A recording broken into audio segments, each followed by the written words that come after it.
Assalamualaikum warahmatullahi wabarakatuh. Perkenalkan, saya Abdul Rauf dengan NIM 20111020099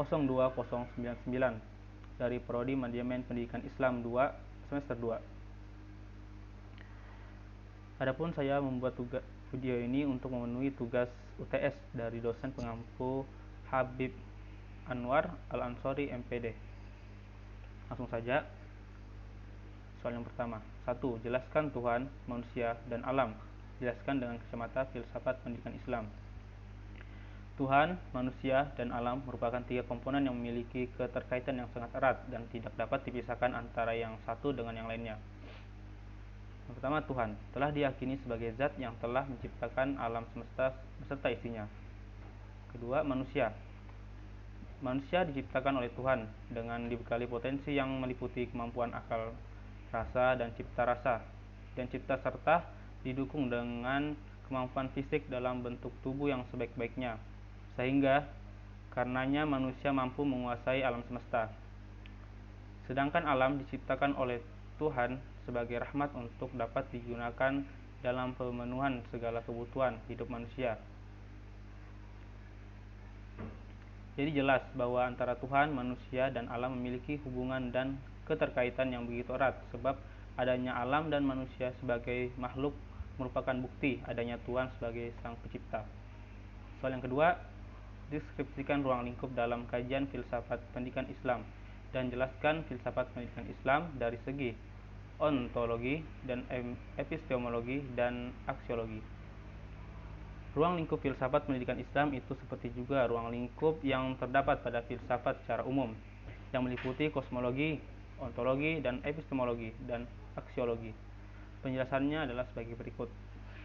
1. Ontologi merupakan pemikiran tentang masalah asal kejadian alam semesta, dari mana asalnya, sebagaimana proses penciptaannya, dan kemana akhirnya. Pemikiran ontologi pada akhirnya akan menentukan bahwa ada sesuatu yang menciptakan alam semesta ini. 2. Epistemologi merupakan pemikiran tentang apa dan bagaimana sumber pengetahuan manusia diperoleh. Apakah dari akal pikiran, apakah dari pengalaman indrawi, apakah dari perasaan atau ilustrasi, atau apakah dari Tuhan. Yang ketiga, aksiologi merupakan pemikiran tentang masalah nilai-nilai, misalnya nilai moral, etika, estetika, nilai religius, dan sebagainya. Menurut ahli filsafat, aksiologi mengandung pengertian lebih luas daripada etika atau nilai kehidupan yang bertaraf lebih tinggi. Lanjut, yang soal nomor 3. Jelaskan perbedaan antara filsafat pendidikan Islam Barat dalam hal 1. Proses belajar mengajar, 2. Konsep pendidikannya, ketiga, tujuan akhir pendidikannya. Yang pertama, proses belajar mengajar. Pendidikan Barat, motif dan objek belajar mengajar semata-mata masalah keduniaan.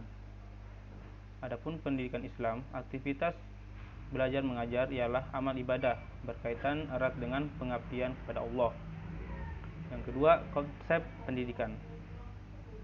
Dalam Barat pada umumnya tidak mengaitkan pendidikan dengan pahala dan dosa, sedangkan konsep pendidikan Islam mengaitkannya dengan pahala dan dosa karena kebajikan dan akhlak mulia merupakan unsur pokok dalam pendidikan Islam. Yang ketiga, tujuan akhir pendidikan. Dalam Barat, hidup sejahtera di dunia secara maksimal, baik sebagai warga negara maupun sebagai warga masyarakat.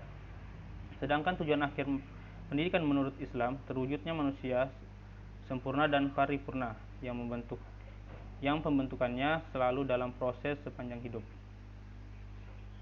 Selanjutnya, soal nomor 4. Jelaskan mengapa guru atau pendidik agama Islam perlu mempelajari filsafat pendidikan agama Islam. Mengapa mempelajari filsafat pendidikan sangat penting bagi guru? Bagi guru filsafat, pendidikan itu sangat perlu karena filsafat pendidikan akan mempengaruhi bagaimana cara mengajar dan mendidik siswanya melalui filsafat pendidikan yang dianutnya.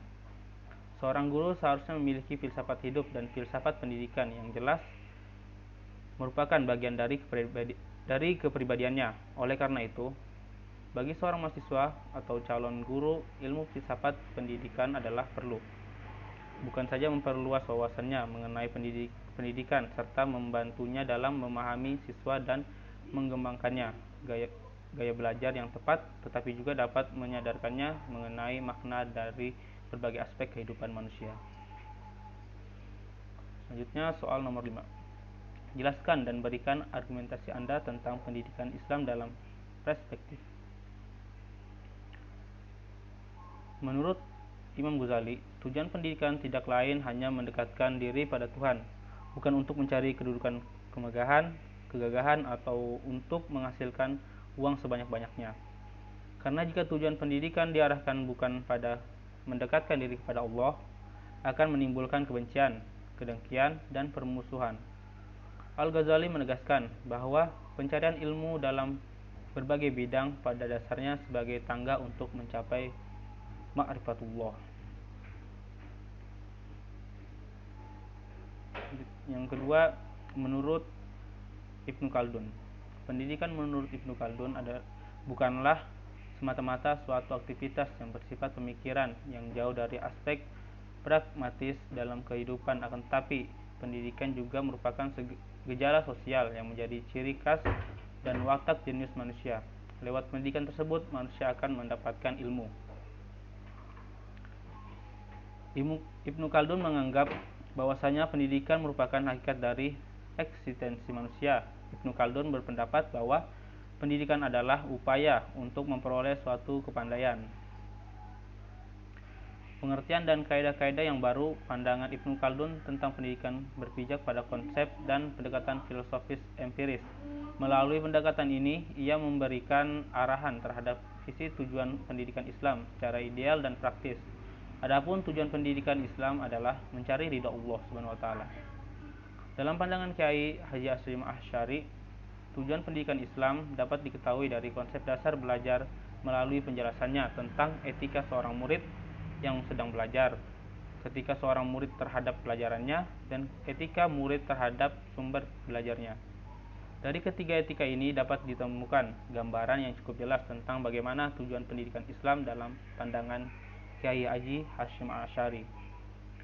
Dari hal tersebut dapat diketahui bahwa tujuan pendidikan Islam dalam pandangan Kiai Haji Hasyim Asy'ari beribadah kepada Allah atau menciptakan ruh yang produktif dan dinamis pada jalan yang benar. Mungkin ini saja yang saya sampaikan. Kemudian saya mohon maaf. Assalamualaikum warahmatullahi wabarakatuh.